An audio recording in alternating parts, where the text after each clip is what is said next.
Hey guys, it's Morgan, and today I'm going to be doing my October wrap-up. So in the month of October, I read 9 books and I DNF'd 1 book, so I started 10.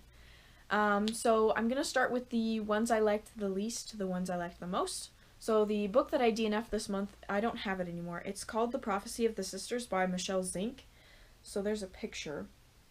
I read about 20 pages, so I really have no idea what this book is about. I know it has something to do with, there's a prophecy about these twin sisters, and one is on the side of evil and one is on the side of good, and it's in the perspective of the sister on the side of good, and all I read into it was their father died, and the bad twin sister was doing some kind of crazy ritual in their mother's old room. And yeah, that's about as far as I got. I really wasn't into it at all.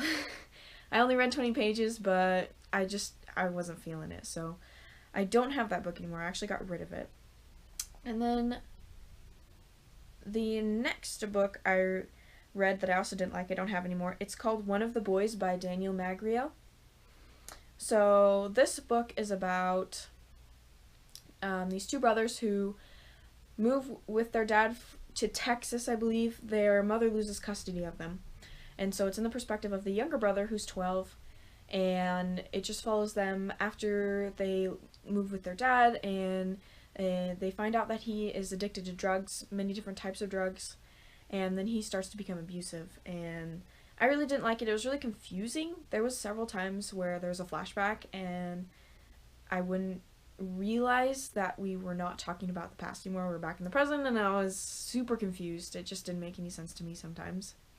And so that one was a 2-star book.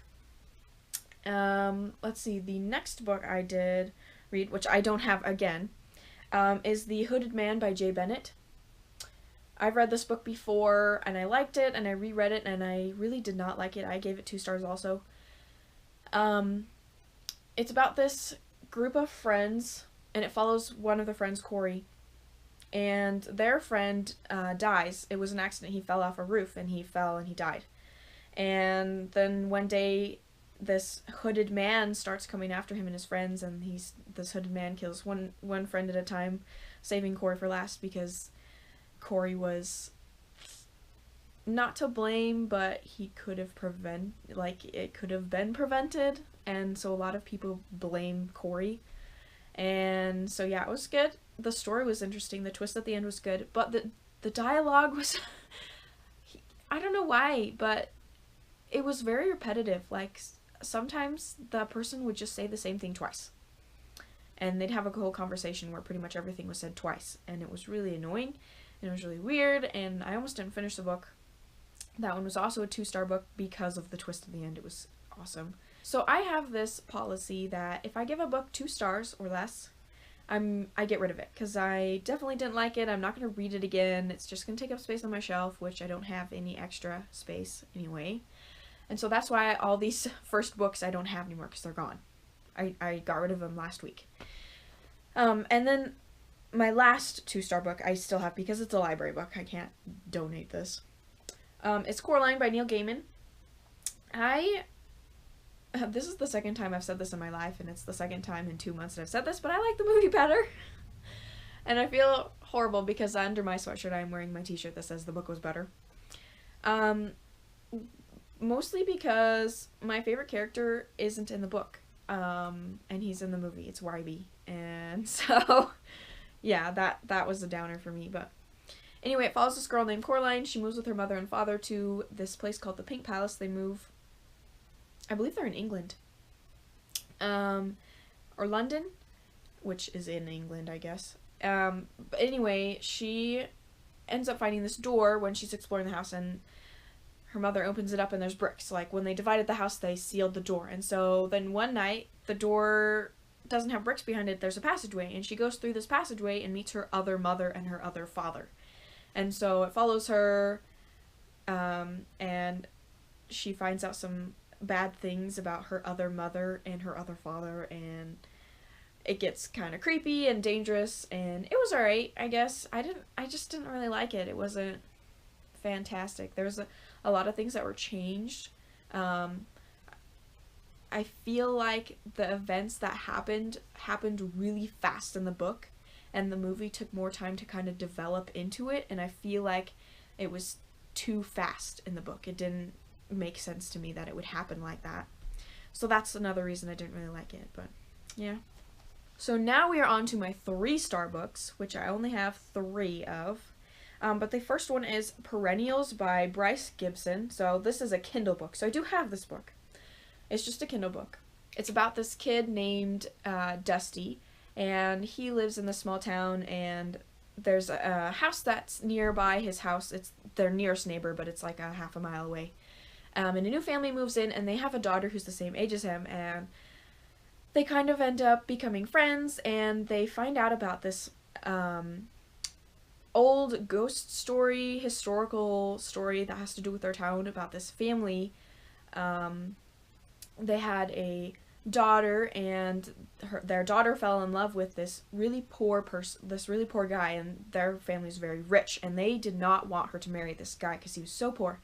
And so they ended up having like a secret affair, and she ended up getting sick, and so they hid her away and protected her from like the outside world. And then one day people broke in and for a burglary, didn't know she was there, and she was shot and killed. So this is the this historical myth that has to do with their town. And so these two friends start getting deeper and deeper into it, and then at the same time there's the serial killer who's killing people who share names with plants. And so both of these kids have names that they share with plants, and so there's that part of the story, and it all kind of comes together, and I just wasn't satisfied with the ending. I figured it was so predictable that it wouldn't happen, and then I was shocked that it actually happened, so maybe that's what the author was going for.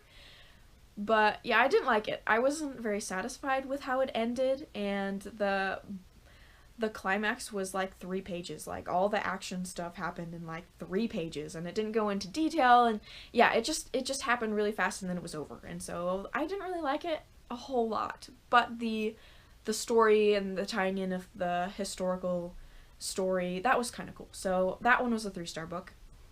My next 3-star book is Bullet Point by Peter Abrahams. So I've read a book by Peter Abrahams. It was Reality Check, and I was actually trying to remember what it was called and who it was by for a few months, and then I got this book and I was like, that author's really familiar. So I looked him up and discovered that I had finally found this book that I've been thinking about. So I got this at the library book sale, if you saw my book haul for this month, which was huge.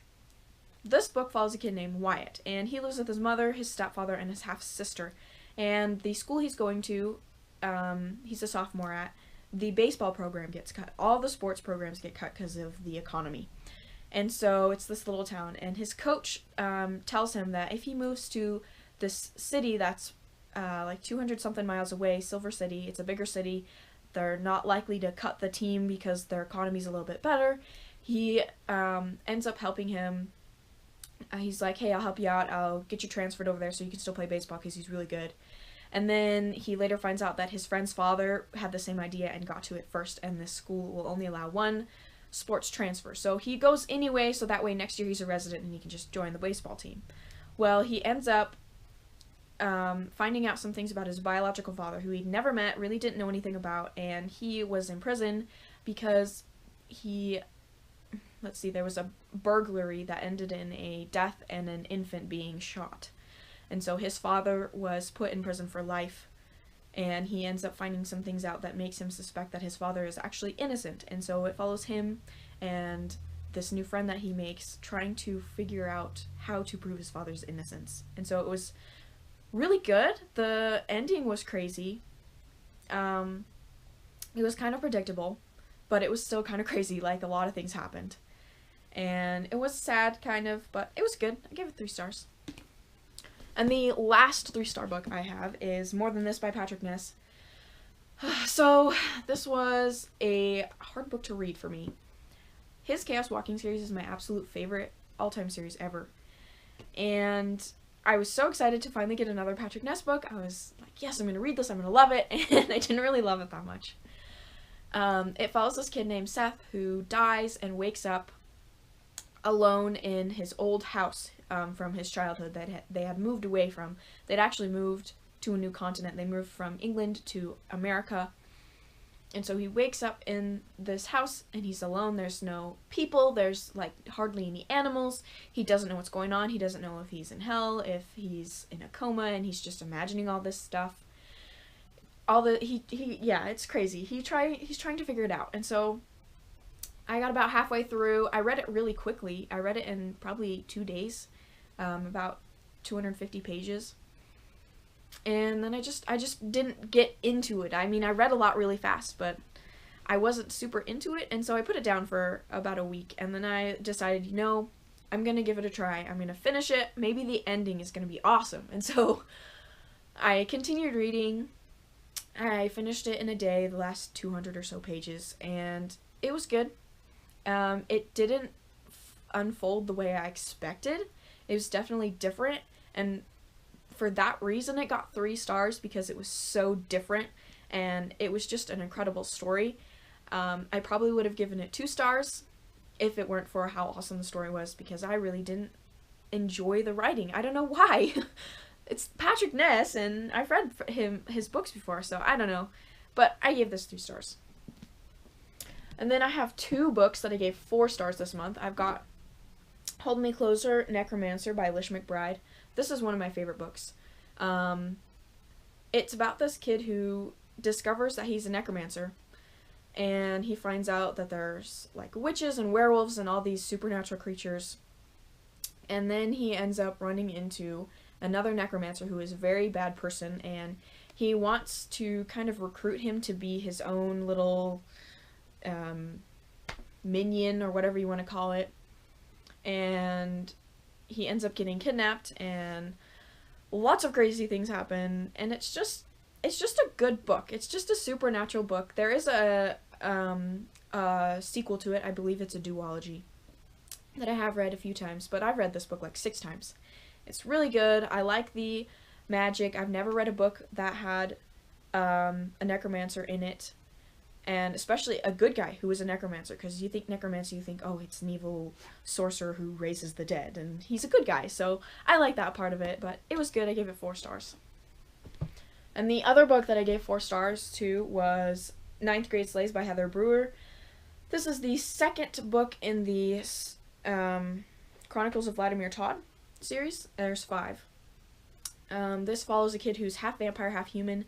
His mother was human, his father was a vampire. And 4 years before this book, his parents were killed in a tragic house fire. And so the series follows him, and he kind of discovers some things about his parents that he didn't know. He discovers this secret vampire society, and he learns a lot of things about himself and his powers.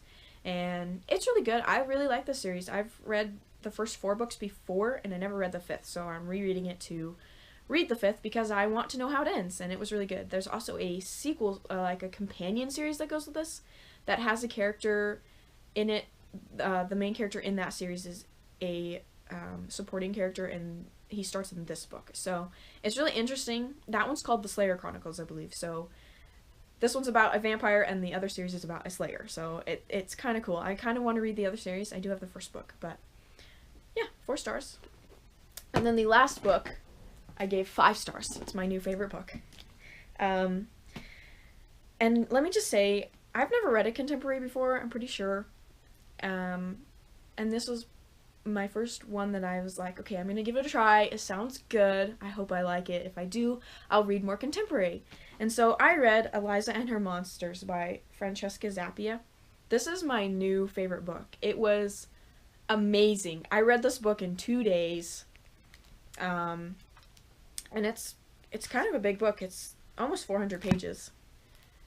And let me tell you, from the first page, I was hooked, man. I don't know.